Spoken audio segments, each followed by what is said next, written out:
Welcome. Welcome to If a Black Man Spoke.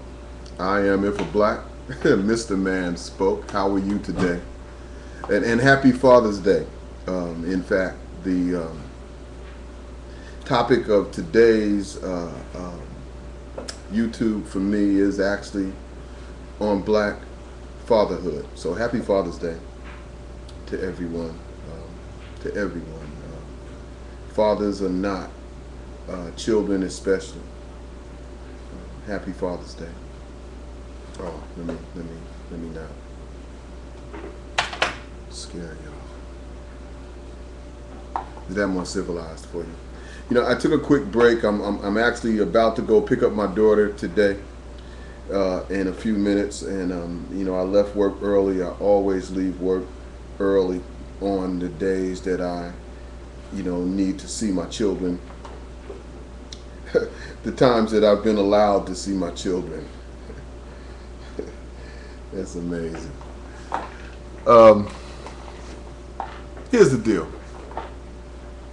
In a census taken in 2008, there were roughly over 830 some odd thousand black men over the age of 18 in prison.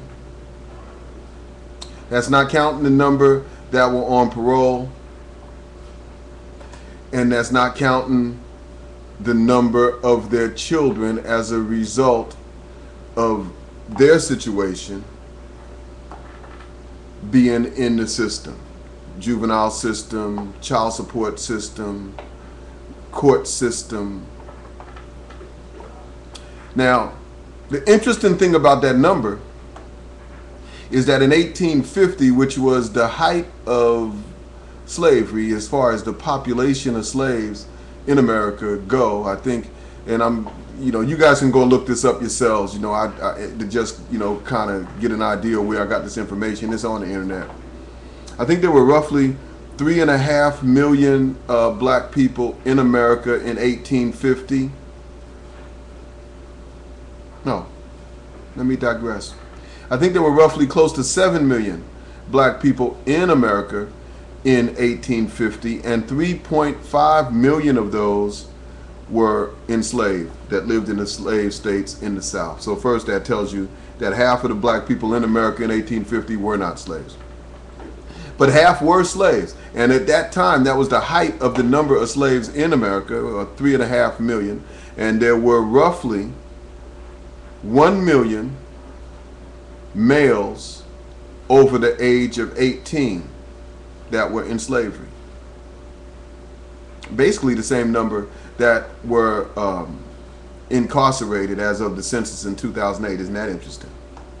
Same number of black men in prison in 2008 that was enslaved at the height of slavery in 1850. Isn't that interesting?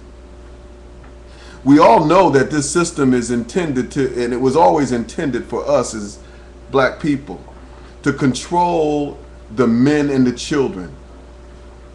The women were used to reproduce others, and the men and the children were used as a source of income, cheap labor,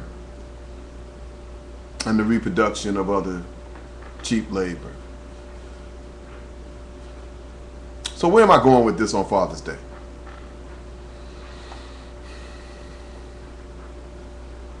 What we have today is the struggle of a black man to be a father to his children. The war is still going on. The struggle is still upon us. In fact, if you do any research, there's a fictional letter called the Willie Lynch letter. It's fictional, but it's factual. It's fictional because it was not actually written in the way that they said it was written. It was not actually written. I think it was written on the banks of the Tom River or something. It says it by the author, and it was a year stated when it was written, but it actually was not written then. It actually was made up years later. Somebody wrote it in like 1960 something, and published it as if it had been written back in the 19th century. And, you know, so fictionally, the paper is not real.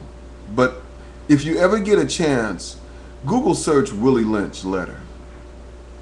And I want you to read the aspects of it that have to do with what you need to do to the nigger woman, because that's what he calls us in the letter. All right, for y'all that might be tripping, I said it because that's the way it's written. And how he feels she must be influenced to rear the nigger children, females and males differently, so that the process would continue even if the slave master was not present.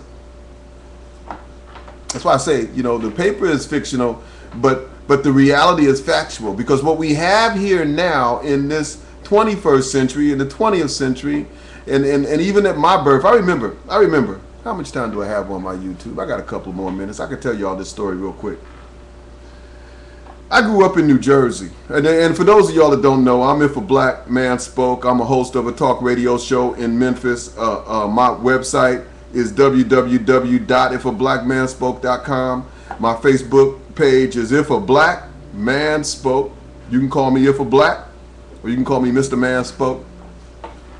But I grew up in New Jersey, and I was separated from my dad at a young age by my mother in the judicial system. I was born in Detroit. I grew up in New Jersey.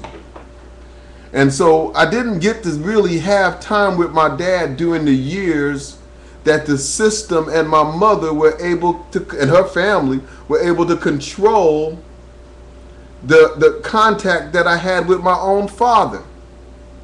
So when I got to be 15 years old, I got the chance to meet my dad myself. And I got a chance to hear his side of the story. And oh my God. Oh my God. It was one thing I found out from my dad's side of the story is I came to understand the destiny of a black man and the destiny of a black father. My dad told me he went to jail 9 times when I was a baby. 9 times. Because of child support. Because of want for visitation with his own child. He told me a story once about when I was a baby and he bought me a tricycle. And he brought it to 275 Seymour Avenue on the corner of Seymour and Yates in the Weequahic section of Newark, New Jersey. It was the home of my grandmother and my grandfather, where my mother and I also lived. And my mother was not there, my grandmother was there, and he came on the porch, he said. He said he came on the porch with the tricycle, that he just wanted to just get a chance to give his son a tricycle and see his son. And he said my grandmother brought me to the door. It was a screen door. And let him see me through the screen door, and told him to lay the tricycle on the porch. And my dad said he left that day and went to a bar and got drunk and got in a fight.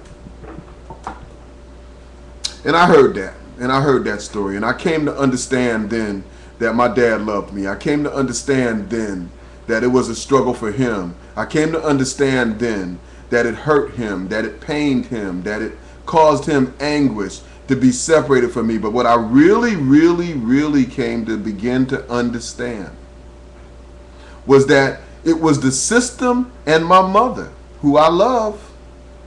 Don't get me wrong. I'm Rosalie's only living child.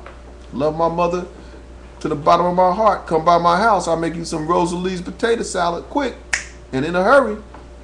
Learned how to cook for my mother. Learned how to dress for my mother. Learned how to read your mind by looking at your shoes from my mother. But she didn't understand the importance of my father to me.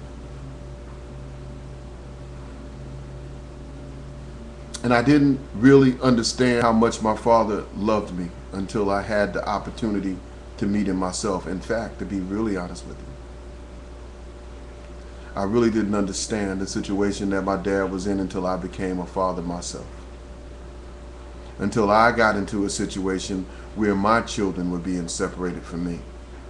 Until my children became a hostage for a baby mama.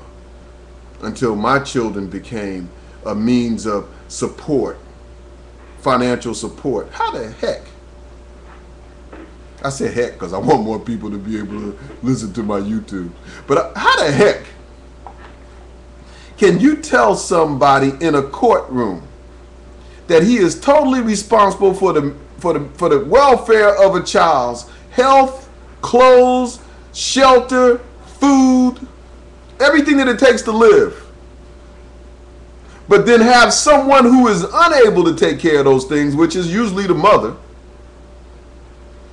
be in control of the amount of time that the child spends with the only responsible party that they have and the only one being held to task for their needs, which is their father. So, what I want to say to you today, people, what I want to say to you today is God bless fathers. What I want to say is Happy Father's Day to myself. I raised one son by myself. I'm a single dad. He's 19 years old. He's got a scholarship in drama and theater and is going to college in August, as a freshman. And I'm going to pick up my 4-year-old daughter who loves me so much it makes no sense. And I love her so much it makes no sense. And she is a hostage to a baby mama who is living out the mindset of what Willie Lynch wanted the nigger woman to do. And she has created an environment that has enslaved me and my children. So,